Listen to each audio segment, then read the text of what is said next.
If we listen to the mainstream media, I'm pretty sure most of us don't, we'd be told that this individual is reckless, that he's dangerous, that he's divisive, unstable, unfit to lead. Instead of listening to them, let's have a look at what's actually happened since Donald Trump returned to power, and we can let the facts speak for themselves. Because whilst Western leaders, our leaders, they like to hold summits, issue statements and apologise for their very existence, one man has been moving the pieces on the global chessboard very effectively. The start of Israel. But no hand-wringing, no moral paralysis, just clear, unapologetic backing for an ally under existential threat. You've seen arms supplied, strategic support reinforced, and then there was that audacious raid on the nuclear facility.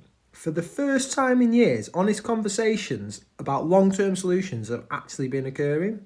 And whether or not you agree with every proposal, the signal is unmistakable. Strength deters. What about Iran? Well, the era of appeasement's definitely over. We've seen sanctions reinstated, oil networks disrupted, terror proxies redesignated for what they are. And the message to Tehran was very simple. You do not get to fund chaos across the Middle East while America looks the other way. And this pressure's worked, because it always has. And this regime we are literally watching day by day, it paralysed as it falls, because it knows that if Trump has said that he's going to do something, he means it. Venezuela. Well, for years we've had Western leaders wringing their hands over what to do about Venezuela as this narco state literally collapsed its population into starvation. Trump didn't say much, he just acted. And Maduro, once untouchable, suddenly wasn't. And that alone shattered the illusion that tyrants are permanent fixtures. India and Pakistan. Now, here we've got two nuclear-armed rivals with a long memory of bloodshed.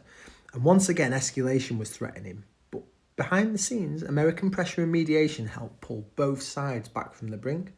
And that's not something that you'll hear on the evening news, because peace doesn't sell. Africa. We've got Congo and Rwanda. And these are regions that were ignored by a lot of different countries unless there's some sort of photo opportunity. Whereas Trump's government went in with quiet diplomacy, engaging without this usual colonial guilt lecturing. No grandstanding, they just went in there and helped to achieve the aims. NATO, okay, so we've got, for decades, America has been paying the lion's share of keeping NATO functioning, whilst all of the European nations have just basically taken advantage. Trump said, no more. Spend your own money on defence or stop pretending that this is a partnership. And all of a sudden, miraculously, all of these European nations, they put up their contribution to 5% of GDP. You know, and this wasn't because he was polite, but because he meant it. And he's done the exact same thing with the US. Let's have a look domestically. Well, mass migration has affected the United States the same as it has the rest of the West.